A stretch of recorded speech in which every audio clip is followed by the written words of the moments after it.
All right.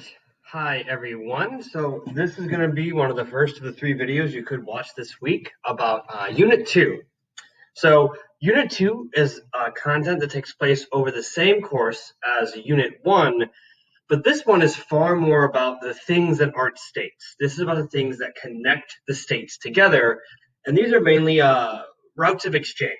So we're going to be talking about Silk Roads. We're going to be talking about the Indian Ocean trade routes a little bit more. We're also going to be talking about trans-Saharan trade routes. So this first section is about Silk Roads, which would be considered the Eurasian land-based trade routes. So the gist we have here are land-based trade routes in Eurasia brought goods and culture to new places and transformed them. Because remember, I think you've kind of already figured this out, when people are trading, they aren't just bringing the things they're selling, they're bringing their ways of seeing the world. And usually, when people share those ideas, people change to that exchange. So that's what the whole Silk Road thing is about. So, like our last videos, all the vocab is right up here. I'll wait for the thing to show disappear. Okay, so feel free to pause here to record this stuff. Just some heads up for like cardinal directions. I didn't write all of north or all of south. I just wrote N or S. So keep that in mind. Also, some of these definitions in the textbook were awful. So if any of these terms are unclear based on the definition I'm giving you guys or the definition that the textbook has provided, please make sure to clarify that with Mr. Jones, Mr. Broughton, or I in class. All right? So let's get into the actual content. So we're looking at, it's only two subtopics in this chapter. It's causes for the growth of exchange networks in Eurasia and the effects. So what happens because, why this happens, why this growth happens, and what happens because of this growth. So there are two main reasons why we're talking about these trade networks expanding. First, states are increasing their power, and second, transportation technology becomes more effective. So the Silk Road has been around pretty much since states have been in existence in Eurasia. We even have evidence of states in like the Indus River Valley civilizations and Mesopotamia several thousand years ago, trading with each other. The peak of the old Silk Road, the classical Silk Road, would be when the Roman Empire and the Han Dynasty were in power in China, which kind of ends in the 200 CE. But during the period, the states that we talked about in Unit 1, like the Abbasid or the Song, or eventually the Delhi Sultanate as well, the rise of all these states in Eurasia, which is like the massive continent that is Europe and Asia, the rise of these states lead to stable governments. Stable governments. And now let's think about like why luxury goods specifically trade more when your government is stable. So when your life is doing pretty badly, you really only can spend or want to spend resources on things you need. But when your life is going great, you have a surplus of money and you can spend it on whatever you want. So like the way to think about it is like if you have a lot of extra money, you can buy fancy things like nice cars or a fancy dinner and things like that. But when your life sucks, you're not going to buy a Gucci shoe or sandal or whatever is a status symbol now, a supreme thing. And what's really important of what kind of provides the most stability and connects most of Eurasia under one state is the expansion of the Mongol dynasty, which is the thing we're going to talk about in the next topic, not this chapter, but the next chapter. Now, not only is it the fact that these states are providing more stability, it becomes easier for trade to happen. So you guys have been presented with SEPTIC charts already, SEPTIC having the T for technology. The way I want you to think about technology would be technology are solutions to problems facing people. And so a problem is people want to trade more because the more they can trade, the faster they can trade, the more money they can make, the more things they can accumulate. And so the technology there are a lot of technological developments that occur during this period that are really helpful towards making trade more productive. So, for example, a magnetic compass allows pathing to be more productive. If you always know where north is, you also always know where west is and east is. So that means you're less likely to get lost. So if you're a merchant in China and you're trying to go west into the world of Dar al-Islam, You just need to know that if you just keep going one direction west, you'll get there eventually. Where if you don't have a compass and you don't know where north is, you could end up going south for a period of time, and oh no, you're in India now, and you didn't want to go there because no one in India wants to buy your stuff. So compasses are pretty are ways to make things more productive. This is going to be more prevalent in our sea-based trade route networks like the Indian Ocean, but rudders in river-based trade are really important as well. So sea-based trade is one thing, but rivers kind of connect sea-based to land-based trade, obviously. And so a rudder, allowing your ship to be more maneuverable in a body of water, means that you could go places that maybe you couldn't unless you had that kind of control of the vehicle. And so rudders help as well as junks, which are developments on the Dow, which is a ship that you didn't learn about because we don't talk about that very much in WAP anymore. But essentially, it's a massive multi-sailed vessel that can carry more stuff. And the more stuff you can carry, the more stuff you can sell, and the more stuff you can buy to then sell to people later. So big ships, big cargo containers are things that obviously increase the scale at which trade can be conducted. So this is wisdom that can be applied to river-based trade that connects our land-based trade networks like in the Silk Road, but also stuff we talk about in the Indian Ocean. All right, now what happens because of these exchange networks growing in general? So first, you're going to have a demographic shift, and demographics is like the study and understanding of the movement of population. So obviously, when you're a trader, you don't want to go to anywhere where there aren't people to buy your stuff. So you're not going to go to, if there's a town with 4,000 people in it and 1,000 people in it, you're going to go to the town with 4,000 people in it because there are more people in there who might buy your stuff.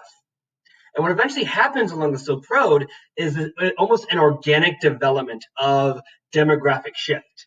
There is a certain range, which we'll talk about with caravanserais in a second, that camels can travel every period of time before they need to stop for water. Which means that if you set up towns or places of exchange around the rough distance camels can travel, that means that you can kind of make the biggest bang for your buck, right? Because every time you stop, you're wasting time. And as you probably know, time is money.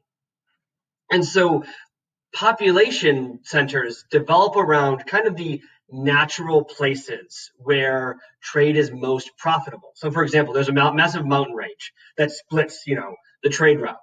A population center probably would develop on both sides of that mountain because merchants don't want to spend all their resources going through the mountains. They want to sell those to someone else who might be more specialized in moving through mountains to then sell it on the other side.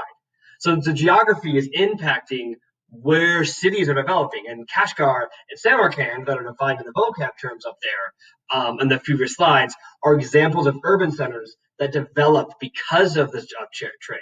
And not only, not only does economic exchange happen, that means that cultural exchange happens as well. People become far more interested in other cultures, especially when they gain something from those other cultures.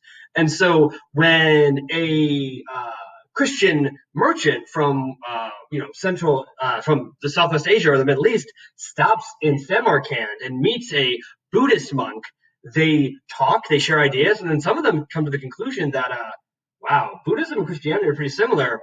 And that's what Nestorian Christianity is, which is an example of a diffusionary religion that developed during the classical Silk Road.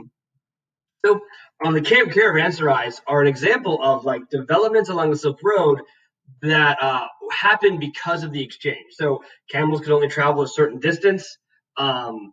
So these caravanserais are almost set up exactly where camels need to go, because camels are the main means in which goods are transported, because moving goods by foot is slow and humans can't carry very much. Camels, I don't know if you've ever seen a camel, guys. Camels are massive. They're larger than horses, so they're stronger than horses, and they have this really cool kind of biological tool that allows them to stop for less supplies, which means that you can go further in a shorter period of time. It doesn't stop as much. There are plenty of commercial innovations that are probably going to be the key length of this lecture here. So I really encourage you to talk to Mr. Broughton, Mr. Jones, or I to clarify these things in the lecture. Economics are always very hard to kind of get the first time it's been explained. Some of these things I'm about to talk about were things that I didn't even understand until like 2 years ago. So I really encourage you to ask for elaboration from your teachers in regards to this stuff. So we have one of the first innovations would be a money-based economy as opposed to a barter-based economy. So silk. Silk is a very attractive good for a lot of people, but typically for like stable societies where luxury goods are attractive. Nomads don't necessarily use silk. They use silk to sell because other people want silk. So that's where silk becomes valuable. So, for example, what could happen is that if you try to sell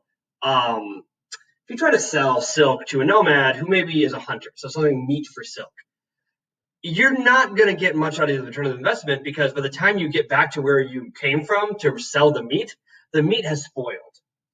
But if you have money economies are great because everyone agrees that a certain object, a coin or a dollar bill, has a value, that everyone understands what the value of that object is. So first of all, it simplifies exchange because what's valuable to you might be different than what's valuable to someone else in a barter economy. Imagine being a chicken merchant and you need to sell your chickens to survive, but no one needs chickens anymore. But so you need to no one will buy your chickens, so you starve to death unless you want to keep eating chickens for the rest of your life, I guess.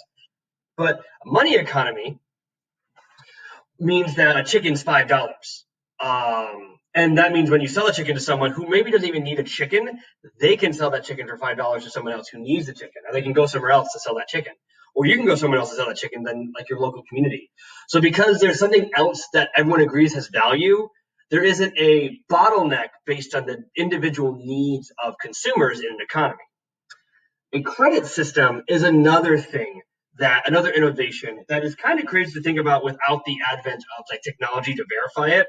But essentially, people would, based on a system of trust, establish what are called lines of credit, where you could deposit your money in one place, one bank in a city in China, and the city in China would then distribute information regarding your funds in their account to banks all around the area. And then that would kind of like splinter as information around the Silk Road network, which means that you could, even though you didn't necessarily have the money with you physically, when you deposited the money in your home city in China, when you go to Samarkand and they have on the books you have $1,000 in this bank in Samarkand and in China, they can say, all right, when you want to withdraw this money, here you go. You can have this money. Then when they give the money to you, they send a message to your hometown in China to say, deduct this from the account. So it also means it's safer, right? Because you don't have to carry your money with you all the time, which means that bandits on the Silk Road, and because there are plenty of bandits on the Silk Road, you could easily be robbed. But having these banks and things like that protect you. A credit system is something slightly different to that. That's more something like banking and paper money and stuff like that. Well, that's what banking kind of talks about. A credit system also could be that your hometown in China knows that you're a trusty merchant. So they're going to loan you $1,200 to buy a series of goods, go somewhere else, sell those goods for a profit, and then when you return, you pay off the debt and you keep your profit. So you might not necessarily have all the money with you at the time, but if you borrow this money from a more wealthy merchant or a wealthy banker, you can go back, you can increase what you buy and increase the scale at which you can sell things. So now you have more money than you would have if you had on your own. Paper money is pretty straightforward. Money used to be metal. Metal is heavy. Paper's not. You can travel easier with paper money. Banking is that thing I just talked about with like lending and guarantees and things like that. And the Hanseatic League is another thing to just talk about in the book, where it is a network of cities in Northern Europe that the Silk Road kind of gets into Europe in two ways. It gets into Europe through Constantinople or Istanbul, where you learned about that in 1.6. And then goods were distributed through the Mediterranean Sea. And then goods also end up in northeastern Europe, where vessels travel through the Baltic Sea to the North Sea to sell goods along the coast of Northern Europe as well. An increase in demand is something you see in both the Silk Roads and the Indian Ocean trade routes. because these networks are constantly expanding through the stability of states and the improvements in technology, more people know of these things that are being sold in the Silk Road, and they want more of it, which means you need to make more of the things that you are selling. When you make more money, which means you can invest it in making more of the thing you're selling in the first place. So it becomes a positive feedback loop where you sell something to make more money, to make more things that you sell sell to make more money, to then make more things, to then sell for more money, and so on and so on and so on, kind of until you become a billionaire. That's how it all happens, right? That's how you become a billionaire. You sell, you make, you sell, and then you make more with what you sell. Easy. The economy is so easy. Okay. So this is our section on the Silk Road. The next video will be about the Mongols, which is going to be slightly longer, and then our final video will be about the Indian Ocean trade routes. How do I? Oh yeah.